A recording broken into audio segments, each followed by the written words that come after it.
show.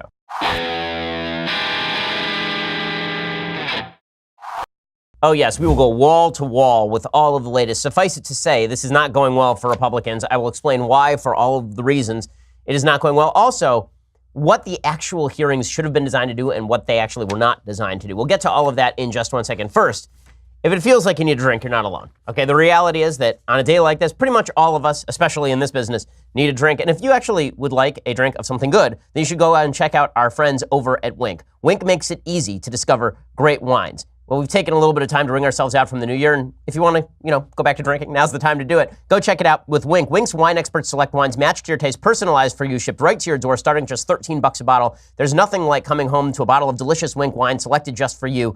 And they have this thing called the Palate Profile Quiz, and they ask you simple questions like, do you like blueberries, or how do you take your coffee? And then they give you wine recommendations based on that. Folks around the offices have had taste tests of the wine, and they love it. I mean, so much so that they are not usable the rest of the day after these taste tests. But you can go check out winc.com right now. It's trywinc.com/Ben, TRYWINC.com/Ben. And when you use that /Ben, you get $20 off your first shipment, which is a pretty solid deal. Trywinc.com/Ben. Winc sends wines curated to your taste. Each month there are new delicious wines. There's no membership fees. You can skip any month. You can cancel anytime, and shipping is covered. So pretty solid deal. Go check it out right now. Trywinc.com/Ben for $20 off. Okay, well, today is, of course, the big hearing day, and today is the day in which the Senate Judiciary Committee, after at long last, interviewed Christine Blasey Ford, who is the first accuser against Brett Kavanaugh. Now, to stop for just a second before we actually get into the accusations that Christine Blasey Ford made, we should recognize that there have been a number of allegations that have been made, and I want to go through them. This is the one that matters. Christine Blasey Ford is the one that matters because it is the most credible. And it's the most credible because it is the one that rings the truest. There are still questions about it, and this is the problem for Republicans. From the very outset, it was unclear what Republicans were attempting to argue about these allegations. Were they arguing that Christine Blasey Ford was lying? I, for one, never argued that Christine Blasey Ford was lying. I always believed that she sort of believed what she believed. She'd come forward with these allegations before Brett Kavanaugh was even selected for the Supreme Court when he was just on the short list, and there's evidence that she had talked about it back in 2012. I was never somebody who suggested that Christine Blasey Ford was lying. I questioned whether her memories might not have been correct, because memories change over 30 years. I questioned whether, more importantly, the evidence was sufficient to knock Brett Kavanaugh out. And this was always the big question. The big question to me was, is an allegation alone, no matter how credible, without any corroborating evidence whatsoever, is that enough to stop a nomination? That's really the question. Because no matter how credible a witness is, it's going to be he said, she said, if they're the only people in the room. And in this particular case, Christine Blasey Ford had suggested there were other people at a party when she was 15 and Brett Kavanaugh was 17. She says that at that party, Kavanaugh and his friend Mark Judge forced her into a room, turned up the music, and Kavanaugh forced her onto a bed where he attempted to take off her clothes and then placed his hand over her mouth when she tried to scream. There's no other witness that has verified this account. Mark Judge has denied it. I think he should be subpoenaed, but Mark Judge denied it. Brett Kavanaugh denied it. She says there were other people at the party. We'll get into her specific allegations in a moment, including one of her close friends who has denied that she was at any party with Brett Kavanaugh. So there is no corroborating evidence. We don't know date. We don't know location. We don't know time. We don't know how she got there. So even if she's telling the absolute truth, there is no way to actually corroborate any of her story. The reason that matters is because this was happening in a quasi-public setting. There should be some corroborating detail. If you look at situations involving Bill Cosby or Harvey Weinstein, there are ways that you can corroborate at least that people were telling the story at the time. As I've mentioned on the show, when I was in high school, I've said 15, but I believe I was actually 13 or 14 because it was my sophomore year of high school. When I was in high school, I was abused by some kids in my class. I remember where it was, I remember who the kids were, and I should be able to lock down the date if I just look at a yearbook or look back at a calendar.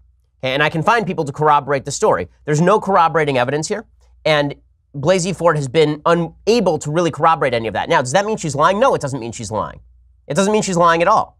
And so what this comes down to is the allegation itself enough? If you believe the allegation itself is enough, all that mattered today from the hearing is that Blasey Ford was emotional when she spoke about this because she obviously experienced a trauma and experienced pain, both of which I believe, by the way. I believe that she did experience some trauma and she is experiencing pain. I don't doubt any of that. But the question becomes, without any other corroborating evidence, is that enough?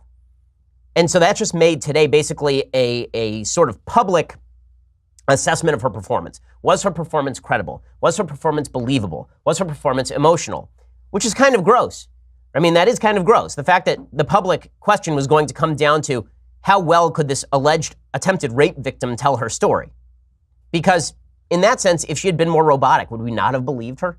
If she had come off a little bit less collected, would we not have believed her? If she had not come across emotional, would we not have believed her? Those are uncomfortable questions. But that's why Republicans never should have gotten into this line of questioning in the first place. The question always should have been, listen, even if we believe your story, there's no corroborating evidence and we have a denial on the other side. That means that there is some burden of proof to come forward with some form of corroborating evidence, and you just haven't supplied that. Because Republicans didn't do that, the hearing turned into, is Christine Blasey Ford a credible witness? Is she a believable witness? And what you'll see is a lot of folks on the right saying she's not credible, she's not believable because her memory was skewed in other areas. But her contention, and I think it's not a completely unfair contention, is, well, I may not have remembered the actual date of this happening, but I certainly remember the feeling of being pushed down on a bed, having a guy jump on top of me, put his hand over my mouth, and I remember his face. Right? That's not an incredible suggestion. It's not non-credible. And that's relatively credible. When bad things happen in your life, you remember the specific bad thing that happened in your life. You don't necessarily remember well the surrounding circumstances. The problem is there's no way for us to adjudicate whether her memory is faulty or not because there's no corroborating evidence. Okay, so that's Christine Blasey Ford. I wanted to mention these other allegations to demonstrate that not every allegation necessarily ought to be believed just on the basis of the allegation. So Deborah Martinez said in a piece in The New Yorker earlier this week on Sunday, The New Yorker reported that Martinez had alleged that Kavanaugh thrust his penis in her face at a frat party at which he was drinking while he was at Yale University. But the New Yorker piece is extraordinarily weak. According to the publication, she was hesitant to speak publicly because, quote, her memories contained gaps because she had been drinking at the time of the alleged incident. And she was, quote, unquote, reluctant to characterize Kavanaugh's role in the alleged incident with certainty. So even she says that she didn't know what happened, this particular accuser, only after, and there's a direct quote from the New Yorker, 6 days of carefully assessing her memories and consulting with her attorneys did she decide to come forward. No corroborating witnesses have come forward. Then, yesterday, there was an accusation made by Julie Swetnick, who is a woman brought forward by Michael Avenatti, the lawyer for Stormy Daniels, and 2020 Democratic candidate for president.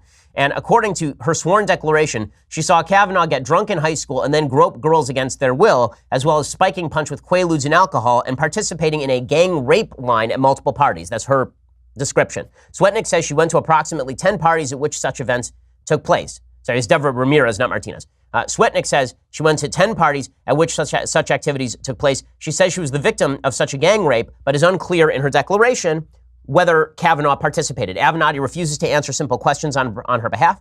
He has not made her available to testify. She says there are other witnesses, but none have come forward. So again, an accusation with no corroborating evidence. The New York Times put it kindly, quote, none of Ms. Swetnick's claims could be independently corroborated by the New York Times, and her lawyer, Michael Avenatti, declined to make her available for an interview. And then late on Wednesday afternoon, a fourth allegation came forward. This was from NBC News, reporting that the Senate Judiciary Committee was inquiring about another allegation of misconduct. They reported that an anonymous woman said that her daughter's friend was physically assaulted by Kavanaugh in a Washington, D.C. area bar while he was drunk. She said when they left the bar under the influence of alcohol, they were all shocked when Kavanaugh shoved her friend up against the wall very aggressively and sexually. There were at least 4 witnesses, including my daughter. The daughter has not come forward. The woman has not come forward. None of the witnesses have come forward. So another uncorroborated, in this case, anonymous allegation made against Brett Kavanaugh. Now, maybe Kavanaugh did some of this. Maybe he did none of this. We don't know any of those questions. What is certainly true is that there is not a court of law in the United States, civil or criminal, that would either convict or punish based on just the allegations alone. There's no way to do that. So is it in a country where there is due process, it seems to me that an allegation alone should not be enough to support the destruction of a man's life and a man's career, no matter how credible the person telling the story. And this is what Republicans failed to say in the lead up to this hearing. Instead, the narrative was put out there that maybe she was lying or maybe she was politically motivated, but that was never the question. We live in a system where due process actually matters. And that due process doesn't necessarily apply in the court of public opinion, but if we're going to be intellectually honest about how we actually assess situations, we have to have something beyond a mere allegation. Maybe it's that there are multiple allegations, and all the allegations have similar elements, as in the Bill Cosby or Harvey Weinstein cases. Maybe it's that there's corroborating evidence that some of this stuff happened, as with Roy Moore. But an allegation alone, it seems to me, is really weak sauce. And if that had been the case, nothing in the hearing with Christine Blasey Ford would have changed anything today. Nothing would have changed anything, because not only did she not provide any corroborating evidence, what she actually showed is that the only memory she seems to hold clearly is the actual incident itself with Kavanaugh. Everything else, her memory seems particularly hazy. And again, That doesn't answer whether this happened or not. And it doesn't even answer whether she is correctly remembering what happened with Kavanaugh or not.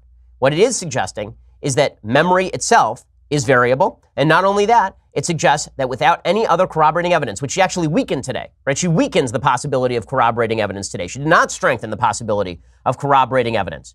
Nothing she said today brought additional evidence to the table. It was just her telling her story in her words. So you have to ask yourself, what changed between yesterday and today? Last night, she put forward her actual statement. Her statement was written. It was very similar to what she had told the newspapers. It's very similar to what she had said in a letter to Dianne Feinstein and a representative in California named Anna Eshoo. None of that changed. The only thing that changed is that we actually put a face to the accusation.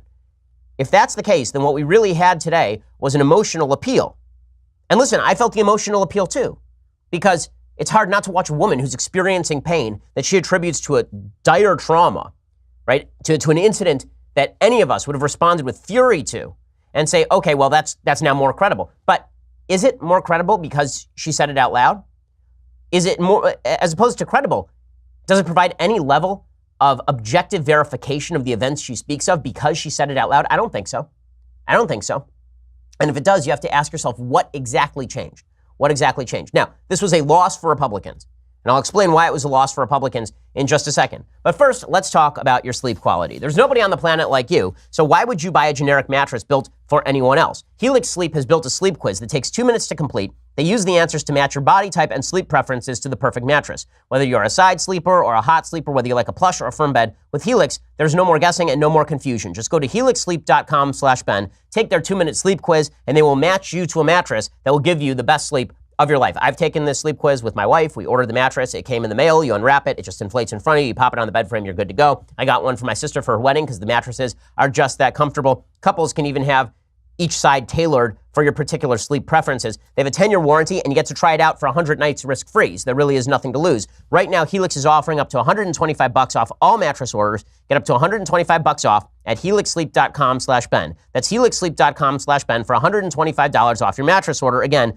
helixsleep.com/Ben. Go check it out. Their mattresses are supremely comfortable and, again, tailored specifically to you. So you're getting a tailored mattress made just for you. helixsleep.com/Ben. Use the /Ben to let them know we sent you and get $125 off your mattress order. Okay, so back to the setup for the hearing.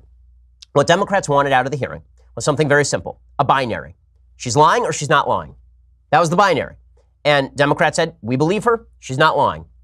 And what they're hoping to do by that is suggest that anyone who didn't believe her was therefore a sexist and doesn't believe women who are credible. But that really wasn't the question. Again, the question for this hearing should have been, even if you believe she is not lying, are allegations without any corroborating evidence whatsoever? None. Zero. Zilch. Any corroborating evidence? Are those allegations enough to finish a guy's career?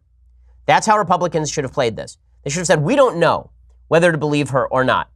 We may find her credible, but we can't have a standard of evidence in this country where people are denied a career and a life based on unverifiable and unverified allegations from a vague time in the past where there should be public witnesses and there are none.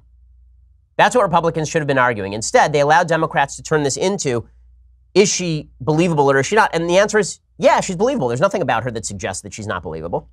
Right? Like, listen to her tell her story. So here is Ford. She told her story. And what you'll see is that Republicans had appointed a woman named Mitchell, who's a prosecutor, to question her.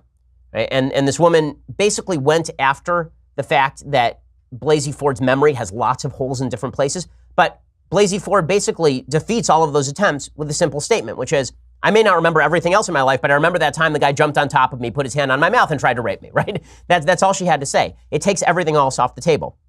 If Republicans had said before that, listen, it sounds like what happened to you was awful, but we have a guy over here who denies it. You've provided no other evidence. And then they'd asked her, okay, well, you can't provide any other evidence. Can you help us? Can you help us establish another chain of evidence? If Republicans had done that, then maybe this turns into something else. Instead, what it turned into is we're supposed to doubt her because of various questions about her history of flying, or we're supposed to doubt her because she has not been completely forthcoming about her polygraph or stuff like that. They're trying to kind of suggest that she is not inherently believable. Again, it's hard to claim that an attempted rape account is false because she fibbed about her dislike for flying, if in fact she fibbed about her dislike for flying. We'll get into all of that in just a second. Here is what Ford talked about today. I am here today not because I want to be, I am terrified. I am here because I believe it is my civic duty to tell you what happened to me while Brett Kavanaugh and I were in high school. Okay, so she obviously is pretty collected here. And then she goes on to say that she believed that Kavanaugh was going to rape her. I was pushed onto the bed and Brett got on top of me. He began running his hands over my body and grinding into me. I yelled, hoping that someone downstairs might hear me, and I tried to get away from him, but his weight was heavy. Brett groped me and tried to take off my clothes. He had a hard time because he was very inebriated and because I was wearing a one-piece bathing suit underneath my clothing. I believed he was going to rape me. Okay, so obviously this is very affecting testimony. There's no way not to watch this and feel enormous sympathy for the person who's telling the story. Does it give you any corroborating detail? No, right? And that's why how you frame the question matters an awful lot. And this is why when Ford actually got to being asked, okay, could you have mistaken Brett Kavanaugh for somebody else? And she answered, it was very bad for Republicans. Here are the two clips that really made the most hash of Kavanaugh. Here's clip 20. This is Ford talking about how she fully remembers all of this happening. How are you so sure that it was he? The same way that I'm sure that I'm talking to you right now. It's just basic memory functions, and also just the level of norepinephrine and epinephrine in the brain that sort of, as you know, encodes, that neurotransmitter encodes memories into the hippocampus, and so the trauma-related experience then is kind of locked there, whereas other details kind of drift. So what you are telling us is this could not be a case of mistaken identity? Absolutely not. I can't guarantee that there weren't a few other people there, but they are not in my purview of my memory. Would it be fair to say there were at least 4 others? Yes. Okay. Okay, so there's where she sort of changed her story, but again, it doesn't matter because the Republicans had not established what exactly they were trying to do there. And this was part of the problem with the format. So you see, Blasey Ford said, listen, it's imprinted on my memory that somebody tried to rape me. And then she says all the other details were hazy. And then when Republicans, the woman questioning is Rachel Mitchell, who is this Republican special counsel, when she pushes back and she says, okay, well, what about the fact that you've now changed your story multiple times on how many people were at the party? Blasey Ford says, right, I don't remember that stuff so well because that's not when I was being raped, right? So she'd preempted the attack by essentially stating, this is the only thing that I can remember really well. And this is the problem. And this was underscored by the next thing she said, where she was asked specifically about what she remembers the most. And this is the quote that's going to be played 1,000 times tonight on cable news. Indelible in the hippocampus is the laughter, the uproarious laughter between the two, and they're having fun at my expense. And you were the object of the laughter? I was, underneath one of them while the two laughed.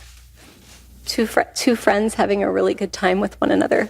Okay, so this opened a bunch of questions for Republicans, none of which they were willing to take, right? They could have called Mark Judge to rebut. That's the guy who she claims is in the room with Kavanaugh. He's already said under oath that he was not there for any of this and he doesn't know what any of this was, but it would have been worthwhile to question him. But here's the point. What Republicans did with this hearing was a huge mistake because what they did is they basically brought in a special counsel to talk to this accuser, and then they split it up. They had her ask a question for 5 minutes, and then they let Democrats grandstand for 5 minutes. And so there was never any line of continuity trying to establish what it was they were trying to establish. What should have happened is you got Mitchell out there. She says, listen, whether we believe your story or not, and you seem like a credible, very nice person who suffered an awful trauma, we need to try and find some detail we can corroborate here so that we can move forward with the seriousness of the allegations. And so now I'm going to ask you a series of questions that are designed to elicit just that sort of corroboration. And then at the end you say, okay, well, if we couldn't find corroboration, we can't find corroboration. Instead, Republicans started asking questions that went to flaws in her memory, but that don't undermine her central case. Meanwhile, Democrats ask questions like, how did it feel when a guy was trying to rape you? Who do you think is going to win that PR battle? Because that's what this has become, right? I mean, this is a PR battle. This is not a question as to the truth or falsity of the allegations, unfortunately. Democrats are not interested in that. Republicans don't seem particularly interested in that. Nobody's really interested in the truth or falsity because there's no way to find that out. So this has become a political tool. We'll get to more of this in just 1 second. But first, let's talk about making your company better. Well, the best way to make your company better is to head over to ZipRecruiter.com. Right? You don't want the worst applications coming in. You don't want to have to post on 1,000 job sites. Instead, go to ZipRecruiter.com/dailywire. ZipRecruiter doesn't wait for candidates to find you. ZipRecruiter finds them for you. It has powerful matching technology. It scans thousands of resumes, identifies people with the right skills, education, and experience for your job, and actively invites them to apply so you get qualified candidates fast. No more sorting through the wrong resumes. No more waiting for the right candidates to apply. It's no wonder ZipRecruiter is rated #1 by employers in the United States. And right now, my listeners can try ZipRecruiter for free at this exclusive web address, ZipRecruiter.com/dailywire. That's ZipRecruiter.com/dailywire, DAILYWIRE, ZipRecruiter.com/dailywire. So you can try it for free.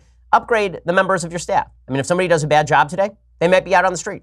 I'm not going to mention any names like Alex. I won't mention any names like that and say that maybe we'll be replacing him with Daily Wire later on. Alex, silence back there. Listen. ZipRecruiter is the way that you can make your company better. Go check it out right now. ZipRecruiter.com/dailywire. ZipRecruiter is indeed the smartest way to hire, which is why we use it here at Daily Wire. Go check it out right now. That powerful matching technology can make your company a hell of a lot better. Okay, so as I say, the way that this was formatted for Republicans was bad, because if they had been trying to establish that there were no corroborating details, and if they had been trying also to establish that Democrats manipulated the process, there were ways to do that. Because the truth is, there are holes in Ford's testimony. She was asked specifically, for example, what year did this take place? Because earlier she had said it took place sometime when I was in high school. Then she had narrowed it down to the specific summer, and she never really gave an excuse as to why that happened. She was specifically asked about whether she gave her psychiatrist's records to the Washington Post, for example, because the first account that she had told of this story to someone not her husband was to her psychiatrist. This sort of locked it into a timeline back in 2012. She's claimed medical privilege on those records. She has not handed them over to the actual Republicans on the Senate Judiciary Committee, which would kind of be important because you'd want to see if there are discrepancies in her account of the events. She hasn't handed those over, but she did hand them to the Washington Post. How do we know she handed them to the Washington Post? We know she handed them to the Washington Post because it said so in the Washington Post story. The Washington Post story explicitly said that she gave her psychiatrist's records to the Washington Post. But when she was asked about it, suddenly she didn't remember, which does raise questions about the capacity of her memory, for example. A full or partial set of those marriage therapy records to the Washington Post? I don't remember. I remember summarizing for her what they said. So I'm not quite sure if I actually gave her the record. Okay, so obviously she did give them the record. Is she misremembering? You don't know, right? Speaking of misremembering, we were told last week that Christine Blasey Ford could not show up on Monday for a hearing because Christine Blasey Ford had a fear of flying.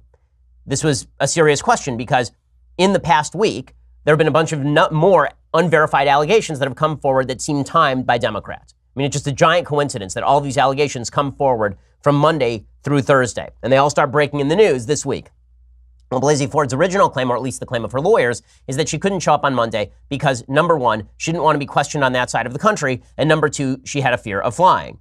Well, it turns out that her fear of flying has not prohibited her. I assume she has a fear of flying, but it hasn't stopped her from flying in what she considers important circumstances. Circumstances ranging from surf trips to visiting her family on the East Coast every year to coming in August to Maryland, to Delaware, to take a polygraph test. So in other words, she flies an awful lot, and yet somehow she couldn't fly, but then she did fly to get to this hearing. She didn't take a car across the country. She flew across the country. Well, that raises questions about how Democrats have manipulated the timeline here. Again, the person who's been done the most disservice by the Democrats is Blasey Ford. She's been done a tremendous disservice because let's say that she's telling the absolute 100% truth. It looks manipulative no matter how this was played because Democrats were in fact manipulating the process. Dianne Feinstein did not come forward with the allegations for 8 weeks. Dianne Feinstein did not release it to the FBI. Dianne Feinstein did not question Kavanaugh about it, either in public or in private. The Democrats turned down a private hearing for Ford, right? The Republicans said, you want to do this behind closed doors? Let's do it there. Nope. The Republicans said, what if we send our representatives to you and question you out west? Nope. Instead, they said, she has to come east, but she can't fly. But then she turned out to fly. Rachel Mitchell points this out. That was certainly what I was hoping, was to avoid having to get on an airplane, but I eventually was able to get up the gumption with the help of some friends and get on the plane. When you were here in the mid-Atlantic area back in August, end of July, August, how did you get here? Also by airplane. I come here once a year during the summer to visit my family. In fact, you fly fairly frequently for your hobbies, and you've had to fly for your work. Is that true? Correct, unfortunately. So folks on the left were mocking this, like, oh, well, who cares about her flight? Well, it goes to the Democratic manipulation of the process because, again, we were told that Democrats just wanted to get down to facts, but it turns out they were delaying the timeline for obviously political reasons, all of which still does not go to the key point of this case. And I get back to the key point of this case over and over again because I think it really is important, not just for this nomination, which is, I'll explain what I think is going to happen with it in just a second, but it's also important because of what's going to happen with future nominations. Is it enough to have a credible allegation of something bad happening, uncorroborated by a fact? Okay, there's no corroborating fact here. None. Okay, it's not just me saying this, by the way. Jake Tapper even made this point on CNN last night, that there's no real corroborating evidence for any of this because it turns out there's no corroborating evidence for any of this. By not setting the standard, Republicans really did Kavanaugh a disservice and did themselves a serious disservice. Democrats are saying that Kavanaugh obviously should withdraw. This in and of itself is sort of self-defeating. I'm not sure why they think that he should, like they're saying he should withdraw. Why not just call for there to be a vote? Right? Why not just put Republicans on the record? It seems to me that if Democrats really wanted to put Republicans' feet to the fire, they would say, no, he shouldn't withdraw. Make Republicans say whether they believe it or not. That would be the smart political move. I don't think President Trump is actually going to pull the nomination. The reason I don't think Trump is going to pull the nomination is because President Trump tends to believe that accusations by women are very often false. He feels he's been victimized by such accusations. In some cases, he certainly has not been victimized by some accusations. President Trump did a presser yesterday, and here's what he had to say about the situation. This, of course, was before the hearing. But I've had a lot of false charges made against me, really false charges. I know friends that have had false charges. People want fame, they want money, they want whatever. So when I see it, I view it differently than somebody sitting home watching television where they say, oh, Judge Kavanaugh, this or that. So when you say, does it affect me in terms of my thinking with respect to Judge Kavanaugh? Absolutely, because I've had it many times. Okay, the reason this is a giant fail is because this is President Trump falling directly into the trap that Democrats have set for him, which is President Trump saying, I've been accused falsely a lot of times, therefore Kavanaugh has been accused falsely a lot of times. Except that there are a lot of allegations of President Trump engaging in really bad behavior with women, sexually abusive behavior with women. And President Trump was caught on tape, lest we forget, saying he grabs women by the genitals. Not the same thing as Brett Kavanaugh, who maintains his complete innocence in all of this. But this does set the mindset for the president to not believe any of this. He doesn't believe it about himself. And he also, I think that if you give President Trump a lie detector test, a polygraph really only detects stress. It really detects whether you think you are lying. It doesn't detect whether you are telling the truth, but it detects whether you might think you're lying and supposedly raises stress levels. Not particularly scientific. If you hooked President Trump up to a lie detector, to a polygraph machine, my guess is that everything President Trump says would always pass the lie detector test because he actually believes all the stuff that he says. The problem is that he has now set it up, is Ford lying or is she not? Well, what this means is I don't think that Trump pulls Kavanaugh's nomination. I think Trump leaves Kavanaugh's nomination no matter what happens. And Kavanaugh, I can't imagine, is going to be able to rebut the testimony. Right? No matter how much sympathy he shows, you can't rebut the testimony of a woman who claims that you were lying on top of her trying to rape her. Pretty difficult to rebut that. I don't think Trump pulls the nomination. I think instead what happens is probably that Lisa Murkowski of Alaska and Susan Collins of Maine probably vote against Kavanaugh's nomination. That kills the nomination. Trump blames squish Republicans for finishing Kavanaugh. His base is happy because he didn't pull the nomination and he fights.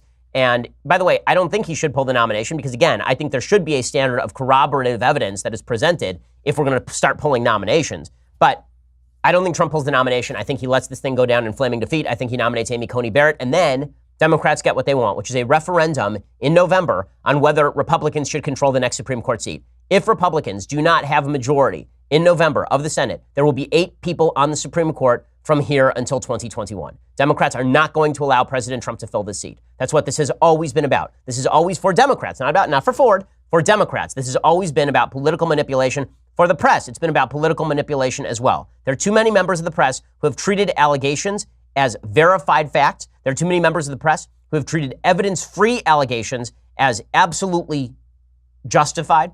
We're going to get to all of that in just a second. But first, let's talk about your comfort with your underwear. You may know Tommy John as the creators of the most comfortable underwear on the planet for men and women, but little did you know, they've been working on revolutionizing comfort for men's dress shirts as well. After 6 years and 200 different wear-tested prototypes, Tommy John has perfected the Stay Tucked dress shirt. It's truly unlike anything guys have ever experienced. The Stay Tucked dress shirt, it's fantastic. I wear button-down shirts every day, and I can tell you, Tommy John shirts, just great. Why? Because these are created to end the constant tuck of war men have endured for years with their dress shirts. Get it? It's a tuck of war because you're tucking it in.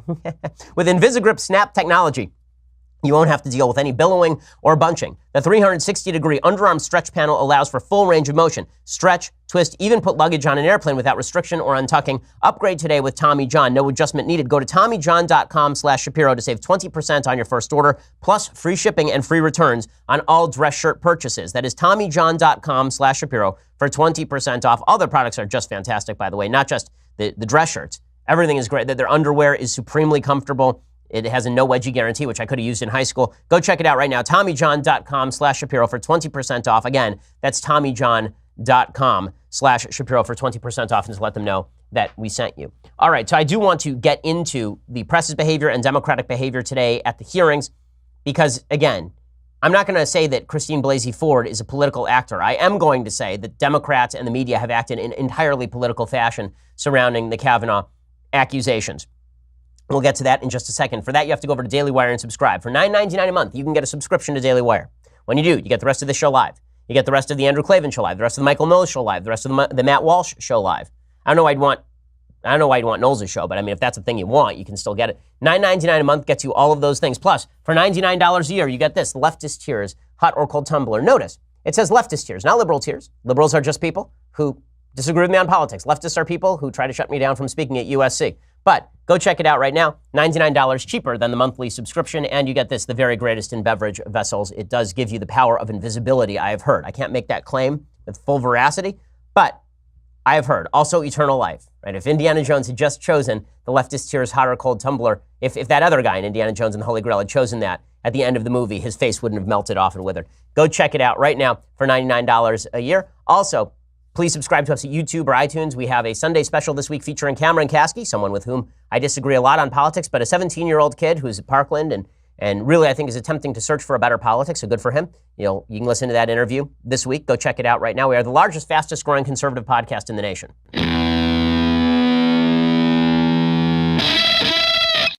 So the treatment of the Democrats is really what's been egregious in all of this. Republicans have basically said, we will do whatever Ford wants in terms of having her here. We are willing to hear allegations. I will say that I think Republicans should have subpoenaed Mark Judge. I don't understand why they didn't subpoena Mark Judge if they think that they are trying to get down to the facts.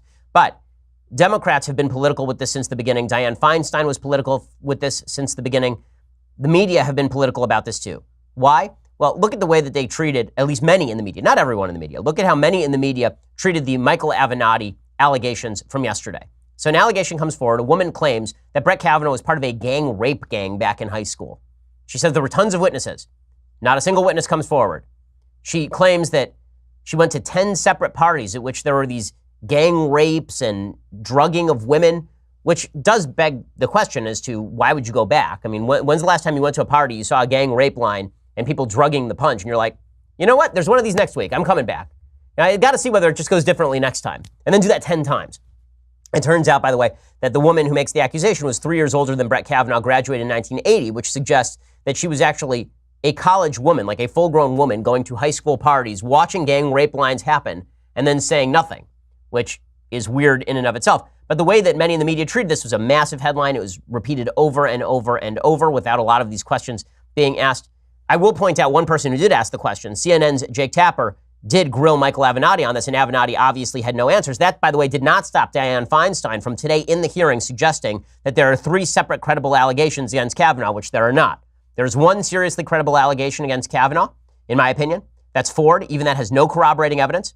The other 2 from Deborah Ramirez and from the Swetnick, I think that those are significantly less credible. The least credible is Swetnick, for precisely the reasons Jake Tapper is about to show you. I mean, just to say he was present is a really egregious lack of specificity when you're talking about charges this horrific. And I'm not saying that I don't believe them. I'm just saying, what exactly are you saying, or is she saying that he did?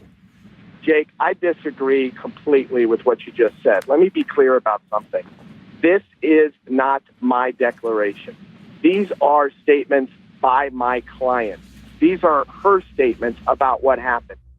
Okay, well, that doesn't help at all. And Tapper, of course, is exactly right about all of this. I should note on Mark Judge, Republicans did interview Mark Judge. Democrats refused to participate in the interview of Mark Judge. That doesn't mean they shouldn't have publicly subpoenaed Mark Judge. I think that they probably should have. But it turns out that Avenatti's entire allegation from yesterday begins to fall apart. A Miami-Dade County, this is according to Politico, a Miami-Dade County court docket shows a petition for injunction against Swetnick was filed March 1st, 2001 by her former boyfriend, Richard Vennessy, who told Politico the two had dated for 4 years before they broke up. 13 days later, the case was dismissed, not long after an affidavit of non-ability to advance fees was filed. According to Vennessy, Swetnick threatened him after they broke up and even after he got married to his current wife and had a child. So he says, this is a direct quote from her former boyfriend, quote, "I know a lot about her. She's not credible, not at all."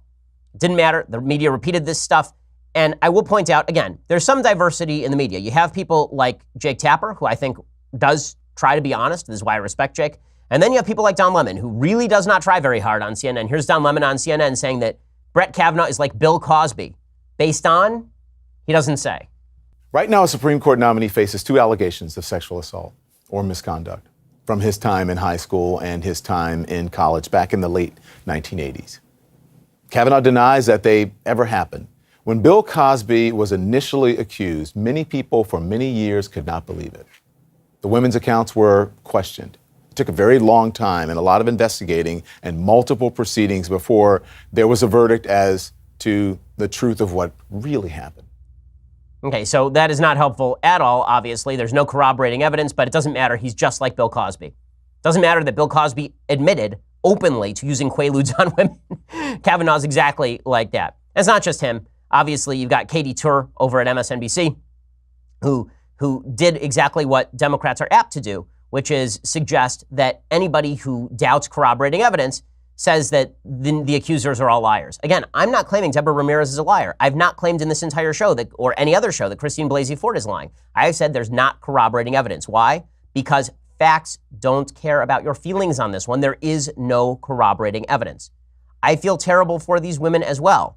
Corroborating evidence is necessary for you to buy an account. You can't just buy an account because someone told you the account. In just a second, I'm going to play you what Katie Tur had to say to Kavanaugh's lawyer, and then I'm going to show you other evidence of the media playing this as politically as humanly possible.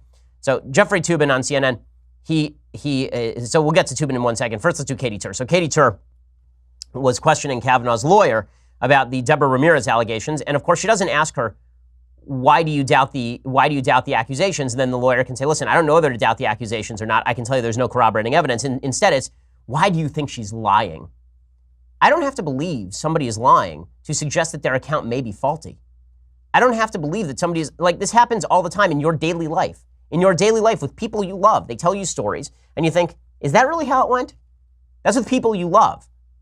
And my wife is sitting behind the camera today. There are times when my wife will tell me something that happened, and I'll say, is that really how it went? And then she'll say, well, more often she says this to me. I'll tell her how something went. She says, is that really what you said? And I'll think about it some more, and I'll say, no, not exactly. Here's what I actually said, right? That sort of thing happens all the time with people you actually like. I assume my wife likes me.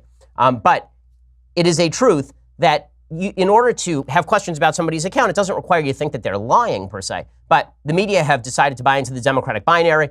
Either you believe the women wholeheartedly, everything they say is verified truth without any doubts to memory or corroborative evidence, or you don't believe any of these women because you think that women are liars. You believe the myth of Eve, the liar, bringing the apple to her husband. You hate all women.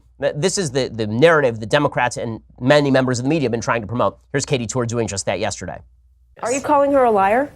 I'm not calling her a liar. I think she has known about this for a while, supposedly, and so has Mr. Avenatti. He waived this on some of your programs since last weekend and said he knew about it, and he never went to the police. As an attorney, I know what my obligation is. It's to my client. And if I had represented her, it would have been my duty to go to the police immediately. But this is the question, right? The question is what mattered there, not the answer. The question was, are you saying she's lying? If that's going to be the standard from now on, it's going to be impossible for anyone to escape any hearing unscathed, ever. Because anyone can come forward with any allegation. And then all you say is, Do you believe the woman?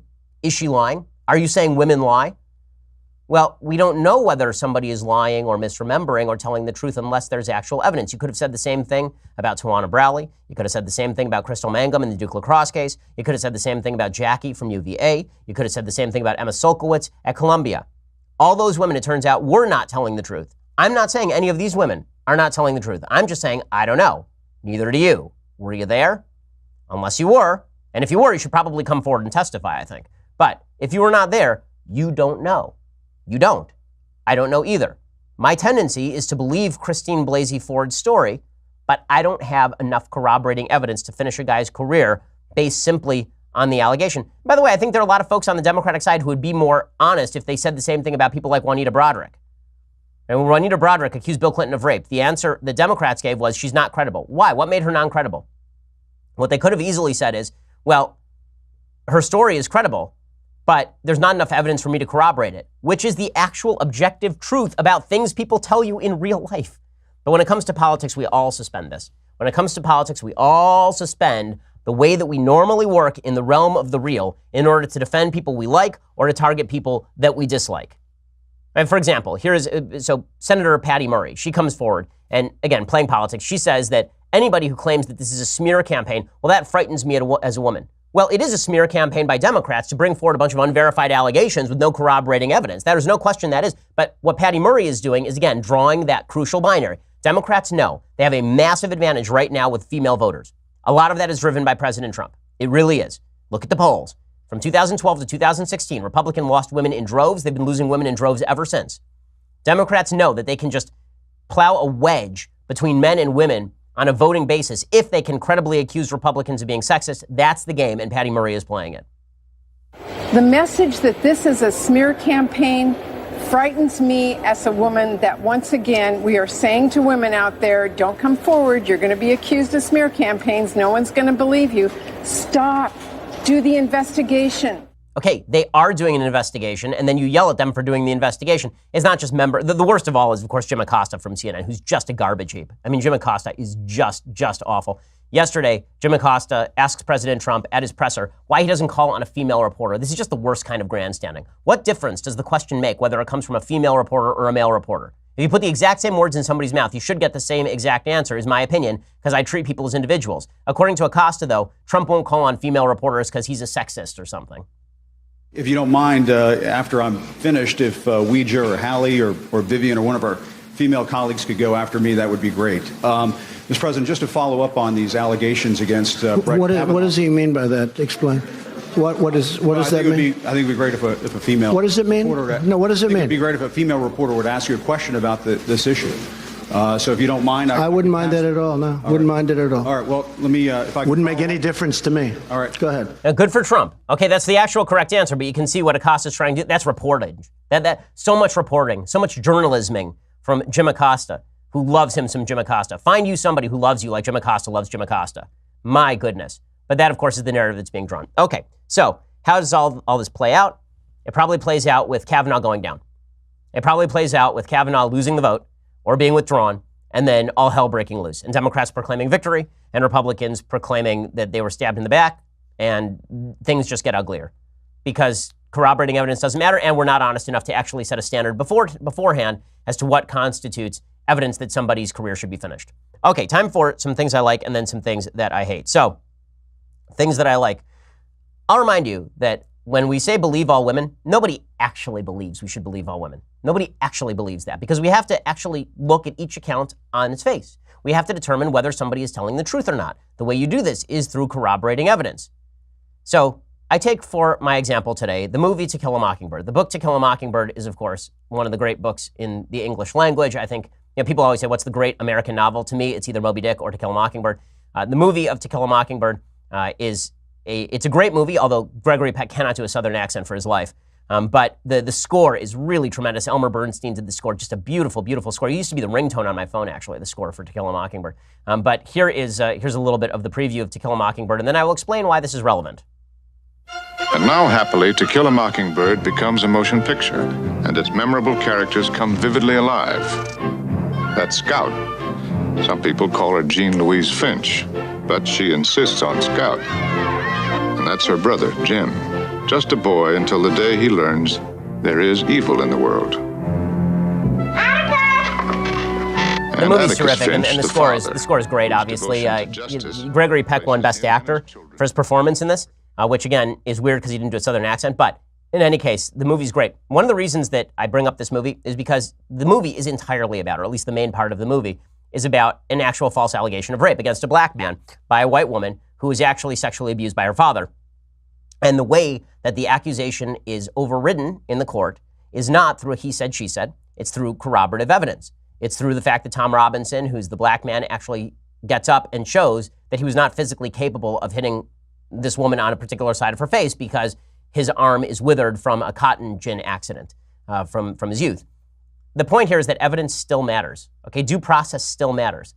And whether I believe Christine Blasey Ford or not, that is secondary to whether any standard is necessary in order for us to destroy somebody. Is any standard other than are allegations self-justifying?